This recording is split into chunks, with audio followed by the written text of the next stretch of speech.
Loneliness is an emotional state that we have when we're feeling disconnected. But our need for connection is ingrained in our DNA.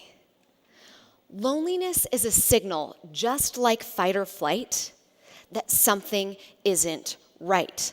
Loneliness is a public health crisis.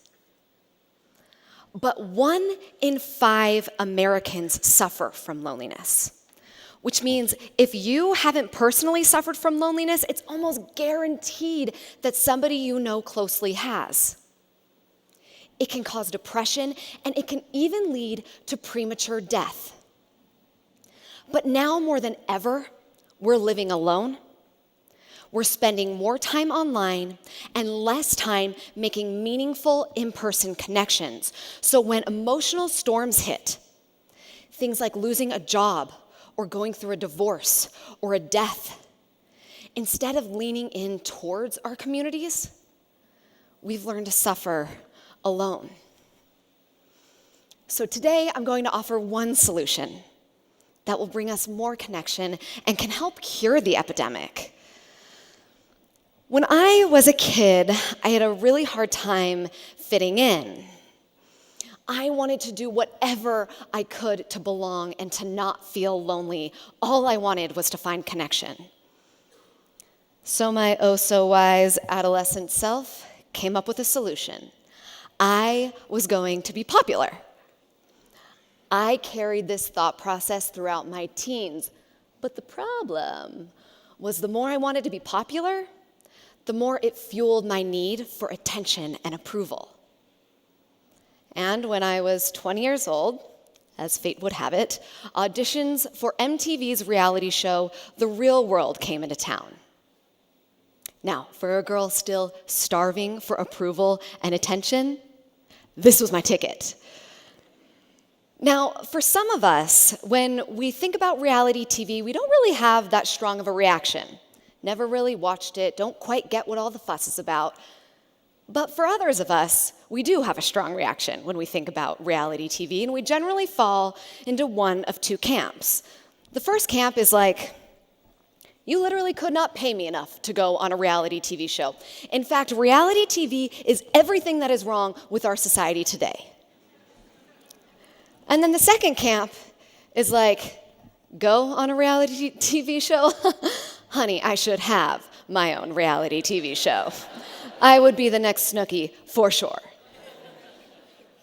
But with a history like mine, I'll give you one guess which camp I fell into. And at 21 years old, I moved to Brooklyn as part of 7 strangers picked to live in a house. I love this quote by Jim Carrey. He says, "I think everybody should get rich and famous and do everything they ever dreamed of, so they can see that it's not the answer." But how many of you have gone after a goal based off of the feelings you thought you would feel once you accomplished that goal? The real world didn't bring me connection like I thought it would. In fact, if anything, I was lonelier than I had ever been during those 15 minutes of fame. But this lesson propelled me into the work I do now, studying connection. And whether it's the events I produce, or the show that I host, or the coaching sessions I have, everything exists to create connection. Because here I am now, my oh-so-wise adult self, searching for what actually creates connection. And here's what I found. In order to feel connected, we need to feel seen, heard, and valued. You may have heard of blue zones. Blue zones are areas all over the world where researchers have found that people live the longest and happiest lives. So everybody does this differently. Communities in like Loma Linda, California, Okinawa, Japan, Sardinia, Italy. Some pray together, while others, they walk together. And others simply spend more time nurturing relationships with their families. But the one thing that they all do in common is they prioritize connection. They focus on their relationships. What I found is that these societies have created something that I call an anchor of connection. An anchor is created simply by spending quality time with people who see, hear, and value you. But Baya, how do we create our own anchors of connection? I'm so glad you asked. The most powerful way to create an anchor is through ritual. Now, I know when we think about ritual, we generally think about religion or sacred ceremony, but today I want to redefine ritual as something that's not necessarily religious or sacred, but instead something that we're already doing on a day-to-day basis. The key to making ritual such a powerful tool for connection is that ritual is repeated action plus intention. When you combine repeated action and intention, ritual becomes ingrained in you just like habits do. The best places to find ritual are with your friends and families, in your intimate relationships, and within your communities. Now, we've been gathering around fires forever to storytell and connect. For me and my girlfriends, our couches act as the metaphorical fire that we gather around. Every Monday night, we throw on our leggings, we head to one of our houses, we pour ourselves some rosé, we pile onto the couch, and we just talk. We've ritualized Monday nights as a time where we come to connect and fill our tanks for the rest of the week.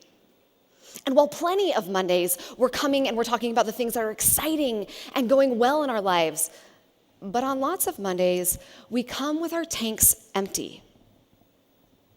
Whether that's the small storms that have built up, just daily wear and tear, or the bigger storms, like going through a divorce or a miscarriage. But whether we're grieving or celebrating, we've ritualized Monday nights as our anchor of connection. After Monday nights, I head over to my partner's house, and we have a ritual that we've been doing for the past year or so, where before bed, we each say, "The thing I love about you most today is," and then we both say something really kind about one another. Now, easy enough to do when we're feeling in love. Not that easy to do when we're in a fight. In fact, when we first started this and we were in a fight and I would be angry, it would generally look like this. Hey, babe, do you want to do the thing I love about you, Ma? No. Okay, do you want to just, try it? Psst, not right now. I'm not in the mood. Okay, maybe just once? Okay. The thing I love about you most today is how your eyes sparkle when you're wrong and I'm right.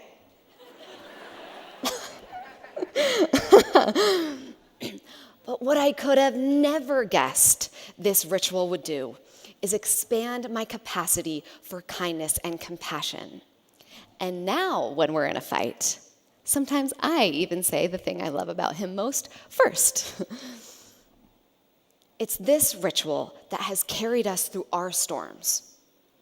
So when our fights could just as easily disconnect us and leave us both feeling lonely, instead we've ritualized our anchor of connection.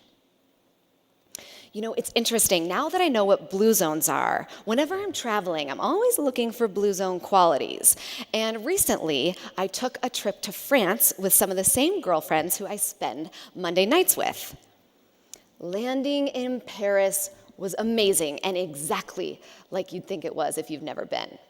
The cobblestone streets, the shutters, the windowsills with the flowers, the bakeries whispering, "Screw you, gluten-free diet. You're not welcome here." In France, meals are rituals. So dinners, for instance, they start later and last longer. And whether it's 2 people or 10 people, you sit down and you enjoy the meal for at least 2 hours, and usually 3. The food takes a long time, no phones are out, and when the meal is over, you sit and you talk some more. Day in and day out, the French go back to the table for their ritualized anchor of connection. Our last stop in France was Nice. We arrived 12 hours after the Bastille Day attack, where the truck driver drove through the fireworks celebration, tragically killing 84 people. It would have been so easy for everybody to retreat, to disconnect, to suffer alone. But instead, what we saw were storefronts and restaurants opening their doors. And even just 12 hours after complete tragedy, people went back to the table. They went back to their ritual.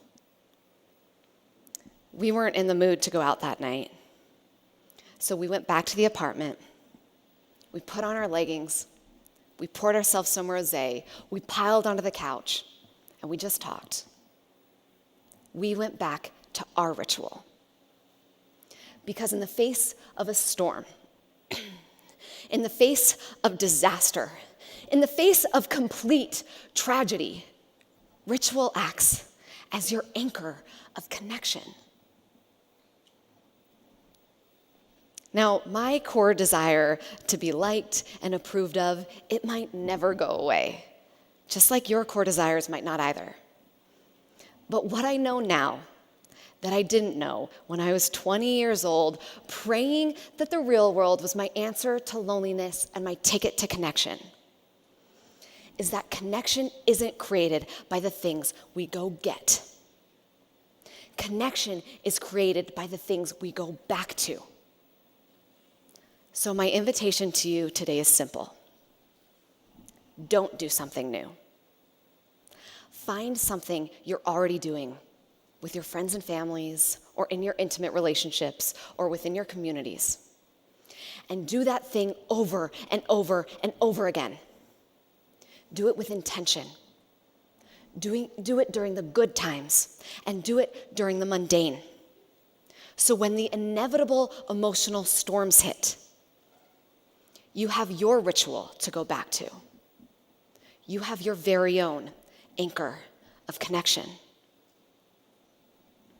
Thank you.